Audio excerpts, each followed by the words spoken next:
Manchester സിറ്റിയുടെ super താരം Kevin De Bruyne Saudi ക്ലബിലേക്ക് ചേക്കേറുന്നു എന്ന റിപ്പോർട്ടുകൾ കഴിഞ്ഞ ദിവസങ്ങളിൽ ഫുട്ബോൾ ലോകത്ത് ചൂടേറിയ ചർച്ചയായിരുന്നു.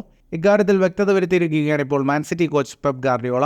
ഊഹാപോഹങ്ങളെല്ലാം അടിസ്ഥാനരഹിതമാണെന്നും കെവിൻ ഡി ബ്രൂയിൻ മാഞ്ചസ്റ്റർ സിറ്റിയിൽ തുടരുമെന്നും പെപ് വ്യക്തമാക്കി. 2025 വരെയാണ് സിറ്റിയുമായി ഡി ബ്രൂയിന് കരാറുള്ളത്. ഗാർഡിയോളയുടെ കരാറും 2025 അവസാനിക്കുന്നത്.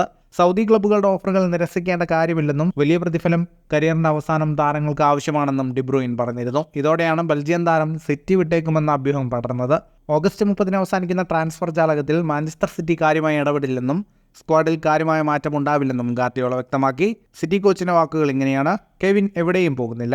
ഏറെക്കാലമായി സിറ്റിയിലുള്ള സ്ക്വാഡിൽ ഞാൻ സന്തുഷ്ടനാണ്. ട്രാൻസ്ഫർ മാർക്കറ്റിൽ എന്ത് സംഭവിക്കുമെന്ന് എനിക്ക് പറയാൻ കഴിയില്ല. ആരെങ്കിലും ടീം വിട്ടുപോവുകയാണെങ്കിൽ അപ്പോൾ സംസാരിക്കാം. സിറ്റി സ്ക്വാഡിൽ 95% മാറ്റം ഉണ്ടാവില്ലെന്ന് ഉറപ്പാണ്. ഓരോ ട്രാൻസ്ഫർ ജാലകത്തിലും വ്യത്യസ്തമായ രീതിയിലാണ് സിറ്റി ഇടപെടാറുള്ളത്. നിലവിലെ സ്ക്വാഡിൽ ഞാൻ പരിപൂർണ്ണ തൃപ്തനായതിനാൽ കൂടുതൽ താരങ്ങൾക്കായി ശ്രമിക്കേണ്ട കാര്യമില്ലെന്നും സെൽറ്റിക്കിനെതിരെ അമേരിക്കയിൽ നടക്കുന്ന പ്രീ സീസൺ മത്സരത്തിന് മുൻപ് ഗാർഡിയോള പറഞ്ഞു. ഫുട്ബോൾ ലോകത്തെ കൂടുതൽ വാർത്തകൾക്കും വിശേഷങ്ങൾക്കുമായി സ്പോർട്സ് കഫേ ഇപ്പോൾ തന്നെ സബ്സ്ക്രൈബ് ചെയ്യുക.